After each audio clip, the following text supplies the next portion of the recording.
Imagine for a moment a man standing on the edge of an ancient stone cliff, looking out over a violent wind-whipped ocean. The waves shatter themselves against the dark granite rocks below with relentless, unyielding fury. The storm does not ask for his permission to blow. The ocean does not alter its tides to accommodate his frailty.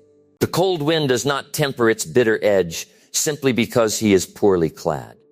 Now consider two distinct men standing side by side on that very cliff. The first man closes his eyes, raises his trembling hands toward the overcast sky, and prays with all his heart for the ocean to go calm. He begs the tempest to turn into a gentle breeze. He curses the sharp rocks for being so jagged, and he bitterly complains to the sky that the world has dealt him an unfair climate.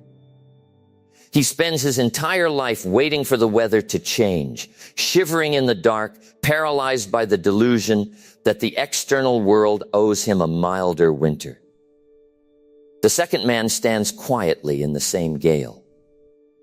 He does not waste a single breath bargaining with the storm. He does not curse the salt spray stinging his face. Instead, he steps back into the shadow of the ancient stone, pulls his heavy wool coat tight around his shoulders, lights a small flame within his lantern, and begins to build a timber fortress that can withstand a hurricane. He studies the wind so he may set his sails. He respects the rocks so he may sharpen his tools against them. Here lies the supreme binary of the human condition. One man spends his short, precious years wishing the world were easier.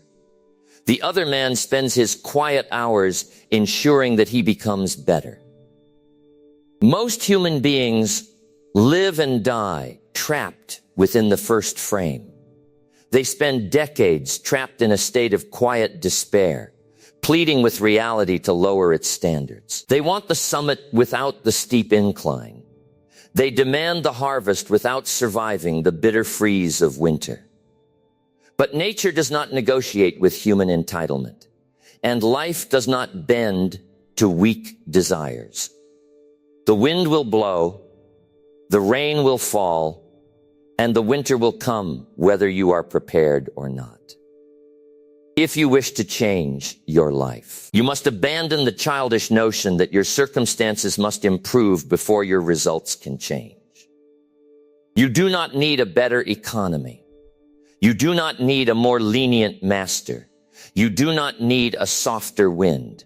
You need a refined personal philosophy.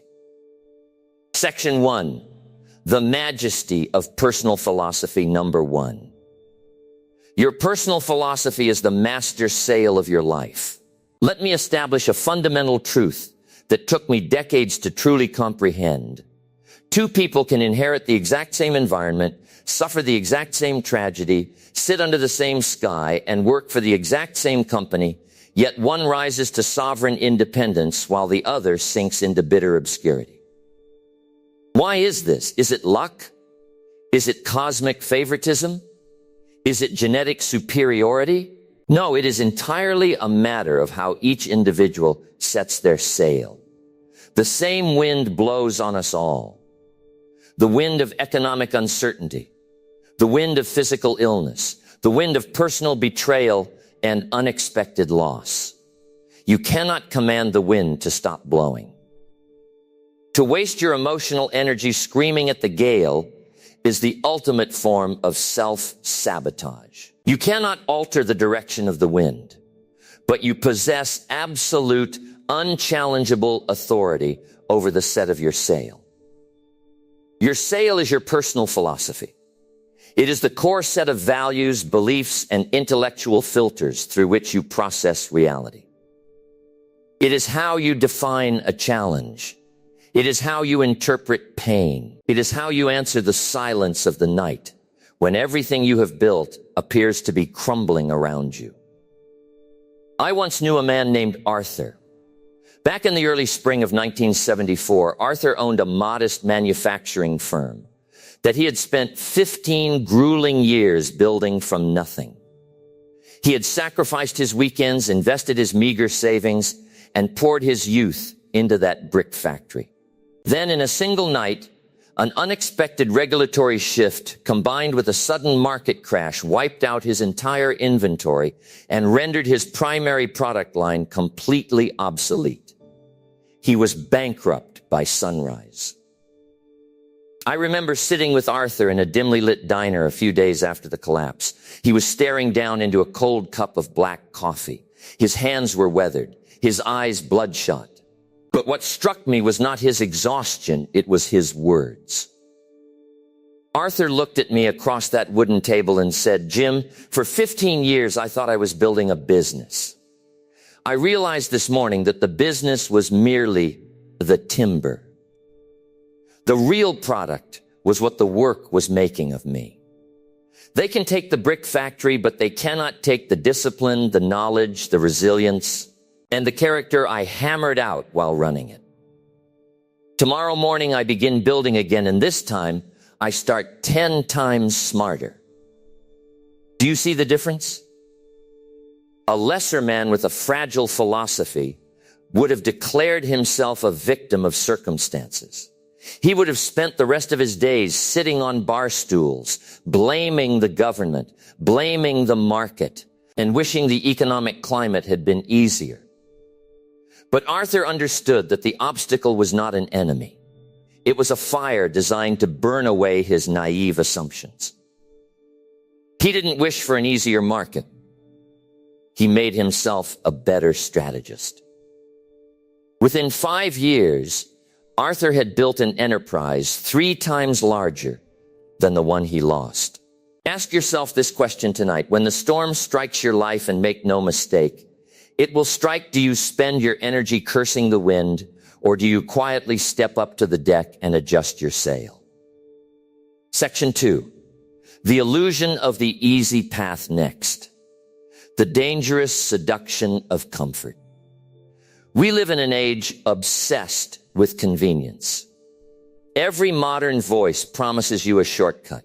They offer you wealth without labor, mastery without discipline, wisdom without suffering, and triumph without conflict. They encourage you to seek the path of least resistance. But consider this timeless law of nature. Muscles do not grow in the absence of resistance. The oak tree does not drive its roots deep into the dark earth during a warm, pleasant spring afternoon. It drives its roots deep into the granite bedrock when the howling winter storms attempt to tear it out by its base. The resistance is not in the way of your growth. The resistance is the growth. When you wish for a life with fewer problems, you are unwittingly wishing for a life with less strength. When you plead for lighter burdens, you are asking the universe to keep you weak. Look at the culture around you. Look at the vast majority of human beings who float aimlessly through their decades. They spend their mornings seeking entertainment and their evenings seeking escape. They complain about their compensation, yet they never raise their value. They complain about their poor health, yet they never master their appetites. They demand that the mountain flatten itself so they can walk to the peak without catching their breath. What a tragic waste of human potential. If you want to achieve true sovereignty, you must make a conscious decision to divorce yourself from the crowd. You must stop praying for the weight to be reduced and start training your shoulders to carry heavier loads. Consider the contrast between 2 distinct concepts, busy versus productive. The average man is constantly busy. He runs in frantic circles, responding to every trivial ring of his phone, reacting to every urgent distraction, dealing with low-value emergencies, and engaging in mindless motion. He ends his day exhausted, yet he has moved not 1 inch closer to his ultimate purpose. He mistakes sweat for progress and motion for achievement. He is like a rocking chair constantly moving, but going nowhere. The disciplined man, however, understands the law of value. He does not ask, how much work can I do today? He asks, what high-value outcome must I forge today? He sits in quiet solitude before the sun rises. He identifies the core priorities that actually move the needle of his life. He ignores the noise of the marketplace. He cuts away the irrelevant clutter with surgical precision. He does not seek to do many things poorly. He seeks to do a few critical things with absolute uncompromising mastery. He does not wish the task were easier. He refines his focus until he is capable of executing it with ease. Section 3. The 3 pillars of personal masteries, number 3. The architectural foundation of self-transformation. If you are to stop wishing for an easier path and begin building a superior self, you must anchor your life upon 3 unshakable pillars. These are not soft suggestions. They are the iron structural beams of personal achievement. The pillar of absolute responsibility, you must accept 100% responsibility for everything you are, everything you have, and everything you fail to become. The moment you attribute your current financial condition, your physical health, or your mental state to your upbringing, your parents, your employer, your spouse, or the political climate, you have formally surrendered your personal power. You have declared yourself a helpless leaf blowing in the wind. It may not be your fault that you were handed a poor hand of cards in life. It may not be your fault that you suffered an unfair setback, a betrayal, or a cruel tragedy. But it is entirely your responsibility to decide how you respond to it starting this very second. I once knew a young man named David. When David was 24 years old, he was involved in a horrific automobile accident caused by a drunk driver. He spent 6 months in a hospital bed, lost his ability to walk normally, lost his job, and was left with 6 figures of medical debt. When I visited him in that sterile hospital room, I expected to find a man broken by bitterness. Instead, I found a notebook resting on his lap, covered in dense, handwritten calculations and strategic goals. I asked him, David, how are you handling the sheer injustice of what happened to you? He looked up at me with a cold, steady gaze and said, Jim, I spent 3 weeks crying in this bed, cursing the driver who crossed that center line. I waited for someone to come save me, to fix my body, to pay my bills, to apologize for ruining my life. Nobody came. Then one night, in the dark, it hit me. The driver may have caused the crash, but if I allow this accident to define the rest of my 40 years on earth, then I am the one destroying my life, not him. The driver took my legs for a year, but only I can allow him to take my future. From this night forward, my life is my total responsibility. David refused to spend his life as a professional victim. He threw himself into physical rehabilitation with ruthless discipline. He taught himself computer engineering from his hospital bed. Within a decade, he built a global software enterprise, regained his mobility through sheer force of willpower, and spent his spare time mentoring young amputees. David did not spend his life wishing the drunk driver had never crossed that road. He used the tragedy as the catalyst to forge an iron character that could not be broken by any earthly storm. The pillar of constant and deliberate intellectual input, you cannot build a high-value life with low-value thoughts. Your mind is a garden. If you do not plant seeds of discipline, wisdom, philosophy, and strategic excellence, weeds will grow automatically. Weeds do not require encouragement. Weeds do not require fertilizer. They thrive on neglect. What books have you read this month? What deep ideas have you pondered? What timeless principles have you studied? If you spend your commute listening to trivial gossip, If you spend your evenings digesting mind-numbing distraction, if you feed your mind a steady diet of cheap outrage and instant gratification, do not be surprised when your life reflects mental bankruptcy. You must build a fortress around the doorway of your mind. Be radically selective about what you allow inside. Read the grand archives of human thought. Study the biographies of men who built empires, survived cataclysms, and mastered their passions. Digest philosophy that challenges your comfort, forces you to think deeply, and elevates your standards. Do not wish that complex ideas were easier to understand. Read them 5 times until your mind expands to comprehend them. The pillar of daily compound execution great lives are not built by extraordinary dramatic deeds performed once a year. They are constructed out of small, unglamorous, highly disciplined daily actions executed consistently over a decade. It is the daily journal entry. It is the morning workout when the room is cold and your body wants to stay under the covers. It is the refusal to eat poison simply because it tastes pleasant for 10 seconds. It is the extra 30 minutes of focused deep work when your peers have turned off their brains for the evening. These daily disciplines seem insignificant on any given Tuesday.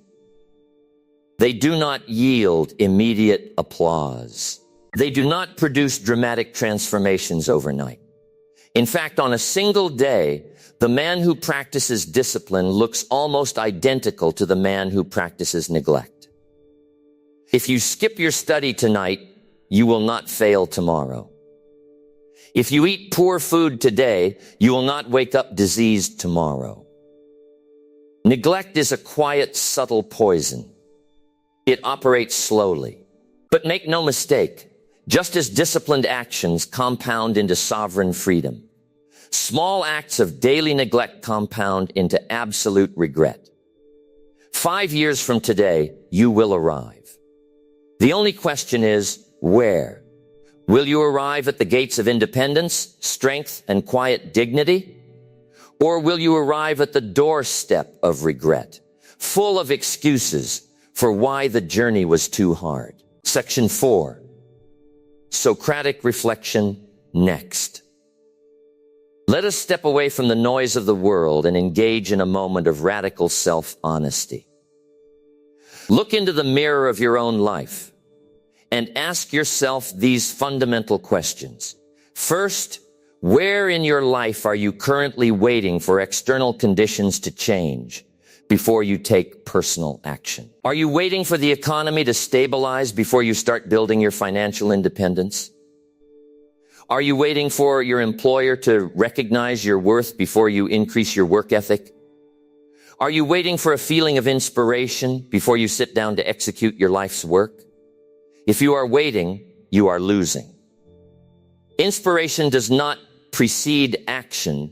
Action summons inspiration. Value does not follow recognition. Recognition is the delayed echo of value generated in secret over long periods.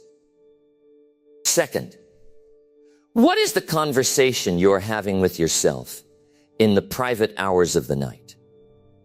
When you encounter a difficult obstacle, is your first instinct to search for an excuse, or is your first instinct to search for a strategy? Do you say, this is too hard, why does this always happen to me?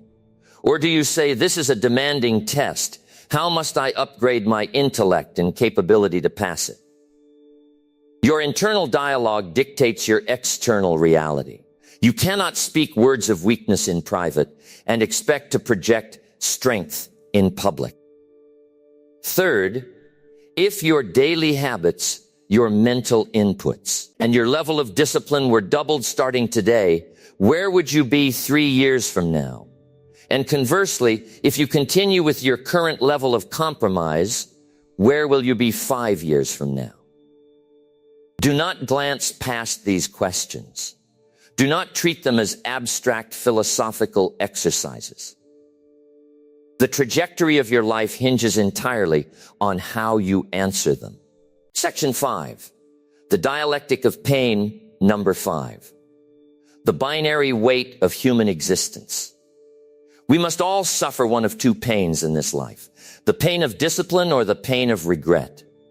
There is no third option. You cannot choose a life free of pain. Nature has not granted that privilege to any living creature.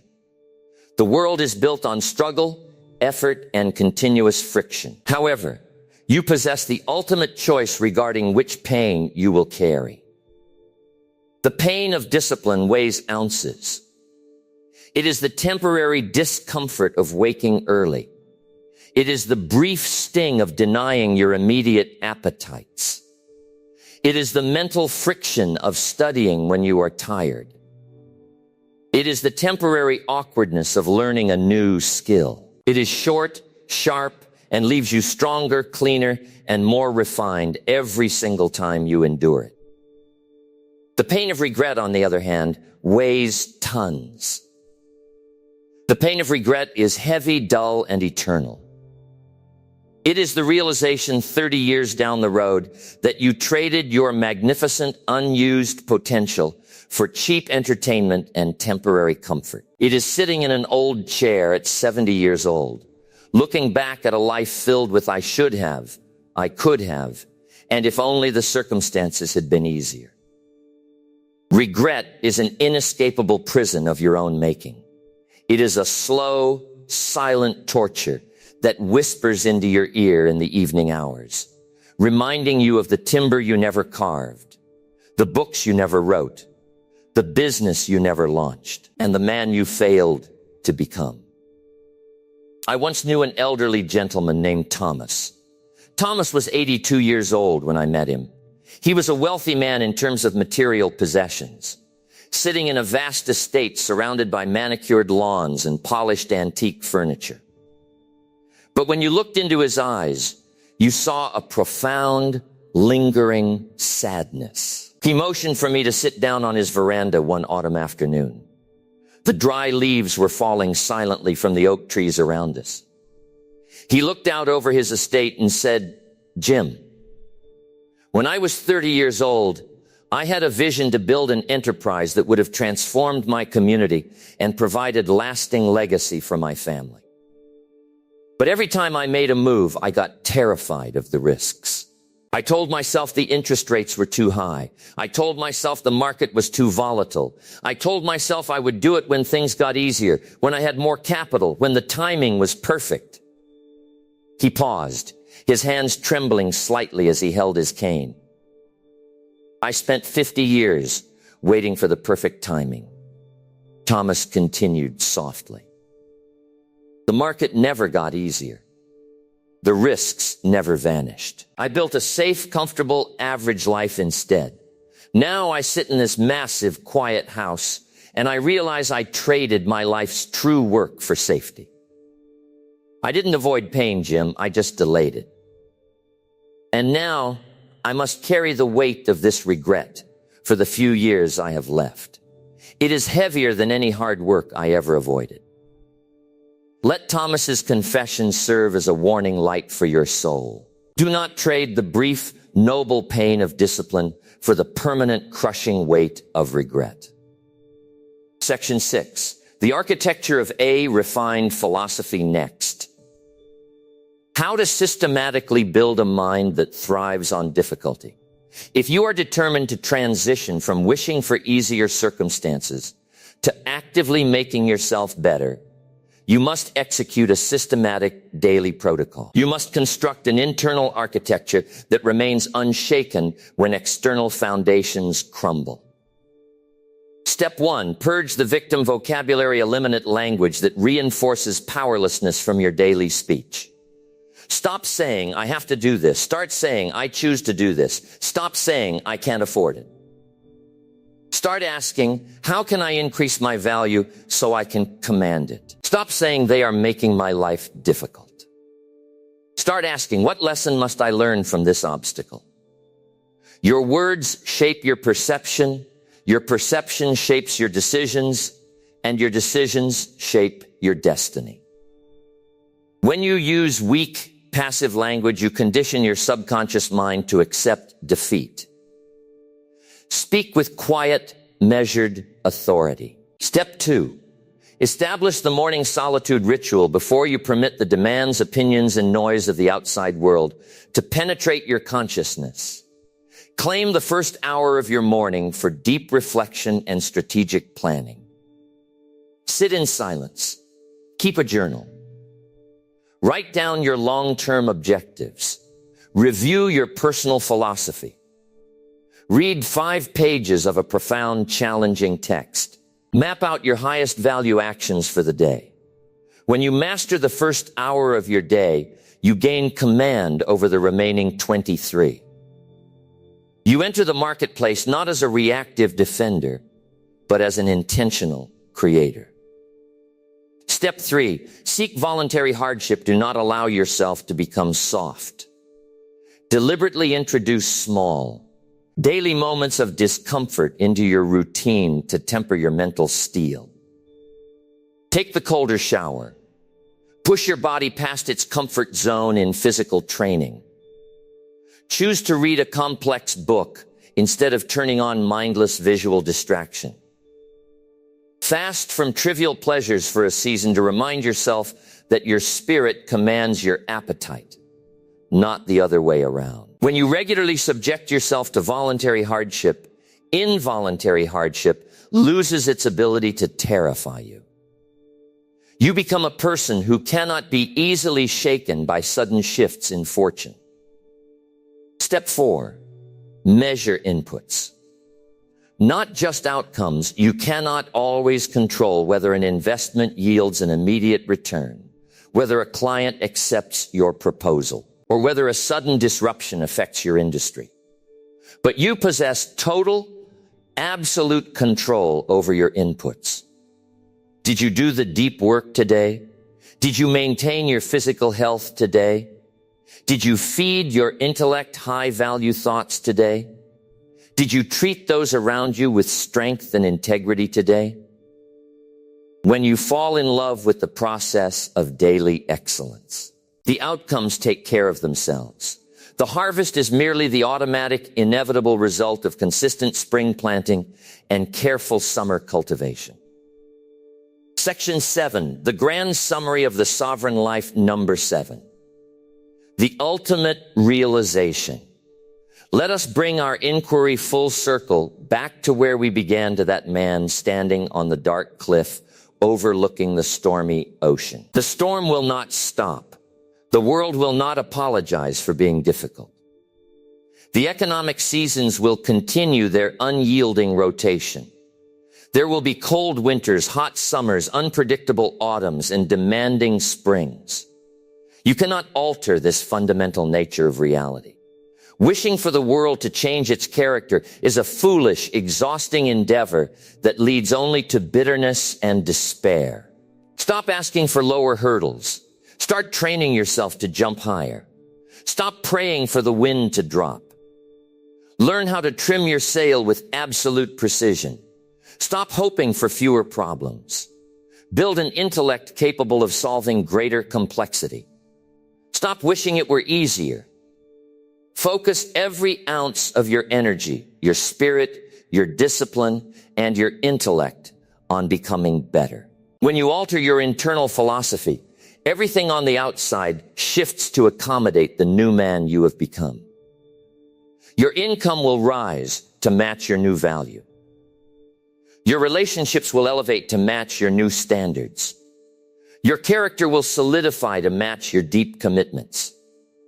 Your life will transform not because the world became kinder, but because you became unshakable. Go out into the world, step up to the helm of your life, look directly into the gale, set your sail with quiet confidence, and build a destiny that stands as a lasting monument to human excellence.